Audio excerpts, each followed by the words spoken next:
Assalamualaikum warahmatullahi wabarakatuh. Bismillahirrahmanirrahim.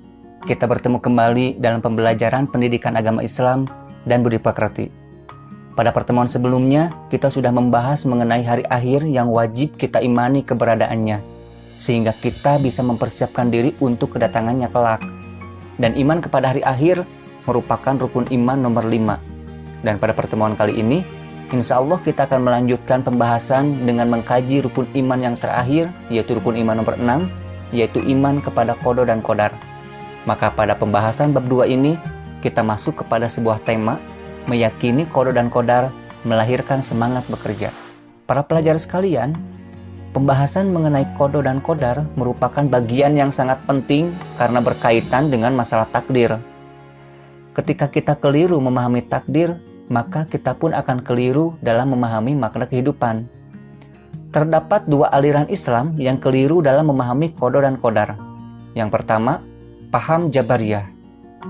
Menurut paham Jabariyah, takdir adalah sesuatu yang telah diatur tanpa ada daya manusia sebagai pelaku kehidupan. Jabariyah adalah paham yang menafikan perbuatan dari hamba secara hakikat dan menyerahkan perbuatan tersebut kepada Allah Subhanahu wa Ta'ala.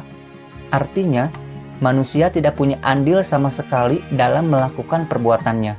Tuhanlah yang menentukan segala-galanya. Paham ini menganggap semua takdir itu datang dari Allah.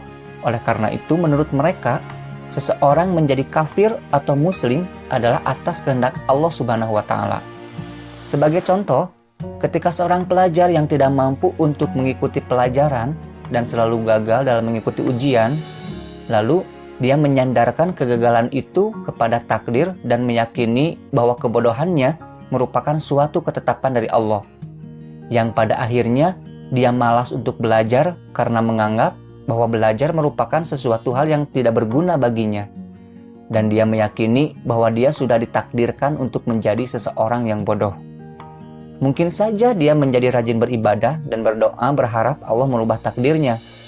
Tetapi dia pun tetap enggan untuk berusaha dan tetap dalam kemalasannya. Karena yakin bahwa segala sesuatu terjadi atas kehendak Allah Subhanahu wa Ta'ala, sedangkan manusia tidak punya andil sedikit pun atas kehidupannya sendiri. Jika saja ada di antara kalian para pelajar yang membenarkan perilaku ini, maka bisa jadi kalian mengambil pemahaman Jabariyah.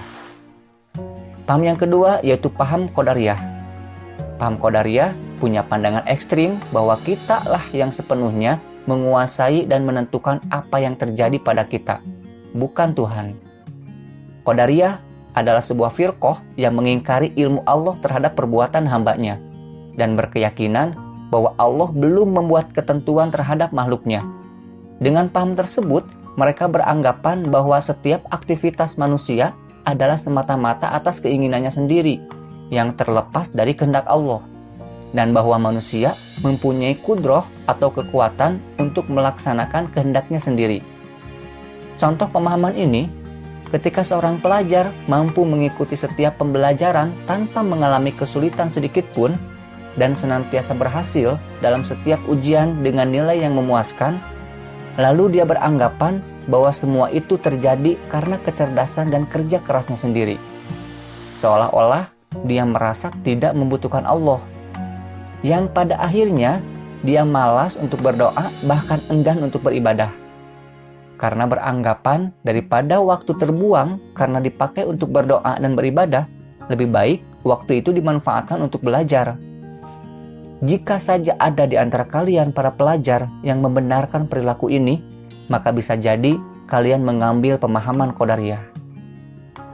Lalu, bagaimana pemahaman yang benar mengenai qada dan qadar? Para pelajar sekalian, kita akan mengupas hakikat qada dan qadar.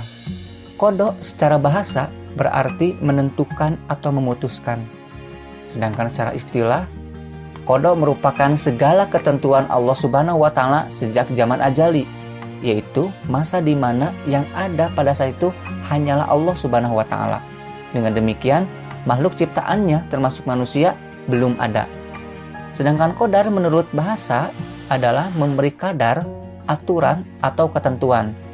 Menurut istilah, berarti ketetapan Allah Subhanahu wa Ta'ala terhadap seluruh makhluknya tentang segala sesuatu termasuk kapasitasnya. ketika qada sudah terwujud melalui qadar, maka disebut dengan takdir. Pemahaman takdir berdasarkan konsep qada dan qadar sebagaimana firman Allah Subhanahu wa taala dalam Quran surat Yasin ayat 38. A'udzu billahi minasyaitonir rajim. Wasyamsu tajri li mustaqarril laha. Dzalika taqdirul azizil alim. Dan matahari berjalan di tempat peredarannya. Demikianlah takdir ketetapan yang maha perkasa lagi maha mengetahui. Ketika Allah menentukan bahwa matahari berjalan di tempat peredarannya, maka itulah yang dinamakan dengan qada. Dan ketentuan ini terjadi pada zaman ajali atau masa di mana matahari belum diciptakan. Sedangkan berjalannya matahari di tempat peredarannya dengan ketetapan tertentu, seperti kecepatan tertentu, jarak antara matahari dengan planet yang sudah ditentukan, sampai waktu beredarnya pun telah ditentukan, maka itu disebut dengan qadar. Sebagaimana firman Allah dalam Quran surat Al-Furqan ayat 2, wa khalaqa kulla syai'in faqaddarahu taqdira. Dan dia menetapkan ukuran-ukurannya dengan serapih-rapihnya. Lalu bagaimana takdir yang terjadi terhadap manusia? Takdir manusia berjalan melalui dua takdir. Yang pertama disebut dengan takdir musayyar secara harfiah, yaitu takdir yang diperjalankan oleh Allah Subhanahu wa taala. Maksudnya manusia sama seperti benda, tanam-tanaman, dan hewan. Artinya, manusia tidak mempunyai kebebasan untuk menerima dan menolak. Termasuk manusia tidak mempunyai hak untuk memilih.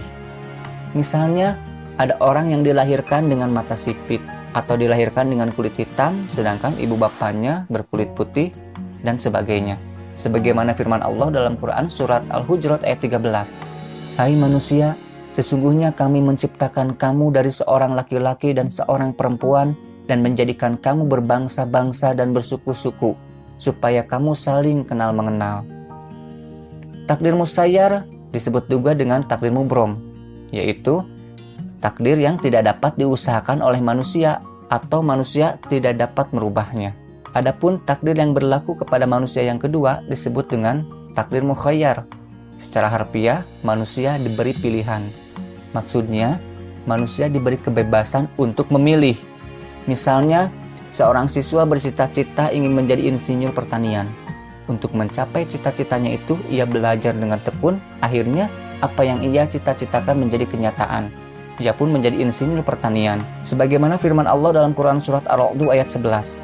Sesungguhnya Allah tidak mengubah keadaan suatu kaum sehingga mereka mengubah keadaan yang ada pada diri mereka sendiri. Takdir mukhayyar disebut juga dengan takdir mu'allaq, yaitu takdir yang erat kaitannya dengan ikhtiar manusia, atau manusia diberi kebebasan untuk menentukan. Adapun fungsi dari takdir musayyar dan takdir mukhayyar, pada takdir musayyar, Allah Subhanahu wa taala menetapkan apa yang akan menimpa manusia pada zaman azali dan tertulis dalam kitab Lauh Mahfuz. Sebagaimana firman Allah dalam Quran surat Al-Hadid ayat 22. Tidak ada suatu bencana apapun yang menimpa di bumi dan tidak pula pada diri kalian, melainkan telah tertulis dalam kitab Lauhul Mahfuz sebelum kami menciptakannya. Sesungguhnya yang demikian itu mudah bagi Allah.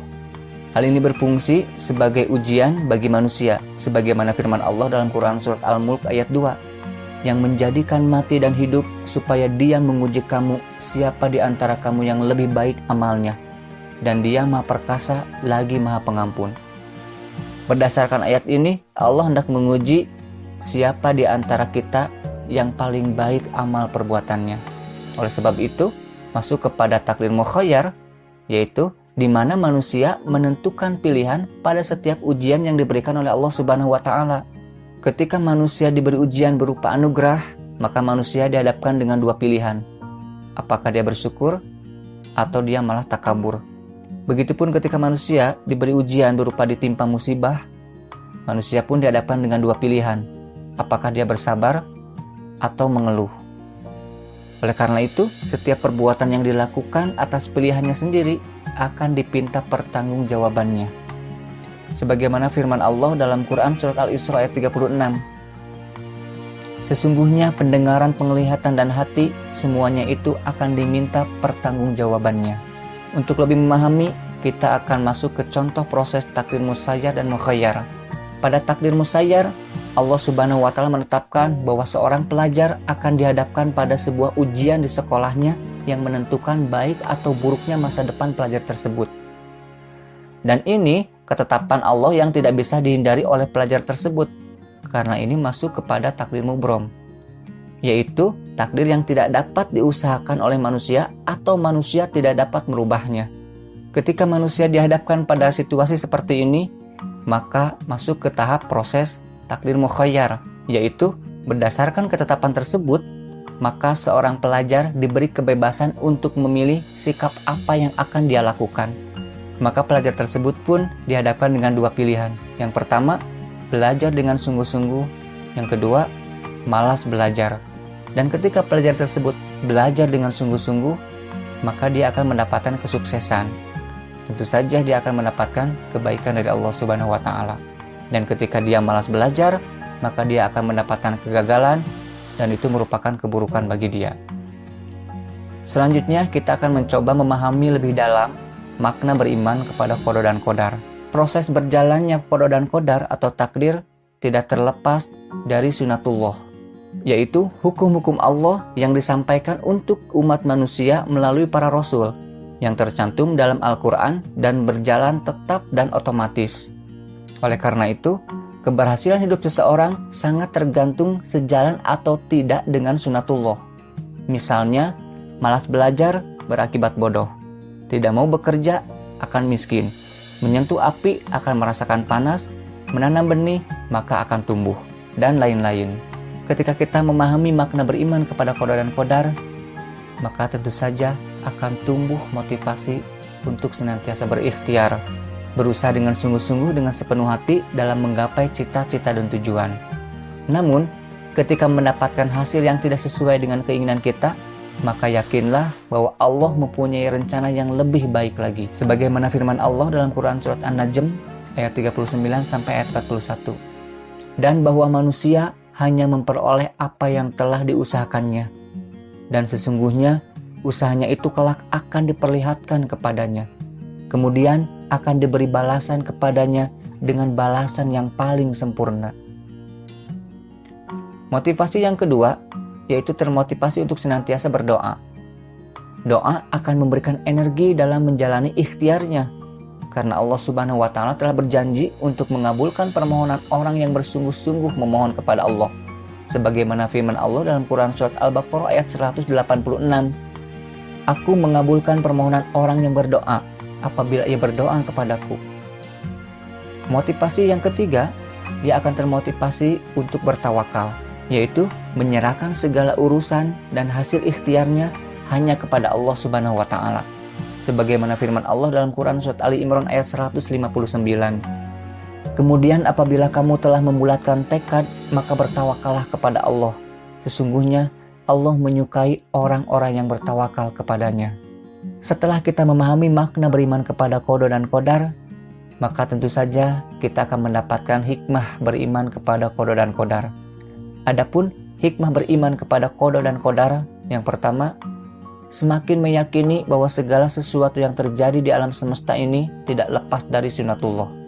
Hikmah yang kedua, semakin termotivasi untuk senantiasa berikhtiar atau berusaha lebih giat lagi dalam mengejar cita-citanya. Hikmah yang ketiga, meningkatkan keyakinan akan pentingnya peran doa bagi keberhasilan sebuah usaha. Hikmah yang keempat, meningkatkan optimisme dalam menatap masa depan dengan ikhtiar yang sungguh-sungguh. Hikmah yang kelima, meningkatkan kekebalan jiwa dalam menghadapi segala rintangan dalam usaha yang dilakukan sehingga tidak berputus asa ketika mengalami kegagalan. Hikmah yang terakhir, menyadarkan manusia bahwa dalam kehidupan ini dibatasi oleh peraturan-peraturan Allah Subhanahu wa Ta'ala yang tujuannya untuk kebaikan manusia itu sendiri. Para pelajar sekalian, setelah kita menemukan hikmah beriman kepada qada dan qadar, kita pun bisa meneladani contoh perilaku beriman kepada qada dan qadar. Perilaku yang pertama, selalu menjauhkan diri dari sifat sombong dan putus asa. Karena orang yang beriman kepada qada dan qadar, apabila memperoleh keberhasilan, ia menganggap keberhasilan itu adalah semata-mata karena rahmat dari Allah. Namun, apabila ia mengalami kegagalan, ia tidak mudah berkeluh kesah dan berputus asa, karena ia menyadari bahwa kegagalan itu sebenarnya adalah ketentuan Allah. Ia menyadari bahwa di balik kegagalan itu ada hikmah dan kebaikan dari Allah Subhanahu wa Ta'ala. Perilaku yang kedua, banyak bersyukur dan bersabar. Orang yang beriman kepada qada dan qadar, apabila mendapat keberuntungan, maka ia akan bersyukur, karena keberuntungan itu merupakan nikmat Allah yang harus disyukuri. Namun sebaliknya, apabila ia terkena musibah, maka ia akan sabar, karena hal tersebut merupakan ujian. Perhatikan firman Allah Subhanahu wa Ta'ala dalam Quran Surat At-Taubah ayat 51. Perilaku yang ketiga, bersikap optimis dan giat bekerja. Manusia tidak mengetahui takdir apa yang terjadi pada dirinya. Semua orang tentu menginginkan bernasib baik dan beruntung. Keberuntungan itu tidak datang begitu saja, tetapi harus diusahakan. Oleh sebab itu, orang yang beriman kepada qada dan qadar senantiasa optimis dan giat bekerja untuk meraih kebahagiaan dan keberhasilan itu. Perhatikan firman Allah Subhanahu wa Ta'ala dalam Quran Surat Ali Imran ayat 159. Perilaku yang selanjutnya, jiwanya akan selalu tenang, karena dia selalu senang atas apa yang ditentukan oleh Allah kepadanya. Para pelajar sekalian, semoga dengan memahami makna beriman kepada qada dan qadar dan menemukan hikmah beriman kepada qada dan qadar, serta kita mengetahui dan meneladani perilaku beriman kepada qada dan qadar, kita semua bisa meningkatkan keimanan kepada Allah Subhanahu wa Ta'ala. Dan tentu saja sebagaimana sabda Rasulullah SAW, ketika Allah hendak memberikan kebaikan kepada hambanya, maka terlebih dahulu Allah Subhanahu wa Ta'ala memberikan pemahaman dalam ilmu agama. Semoga kita semua mendapatkan kebaikan dari Allah Subhanahu wa Ta'ala. Subhanakallahumma wa bihamdika asyhadu an la ilaha illa anta astaghfiruka wa atubu ilaik. Assalamualaikum warahmatullahi wabarakatuh.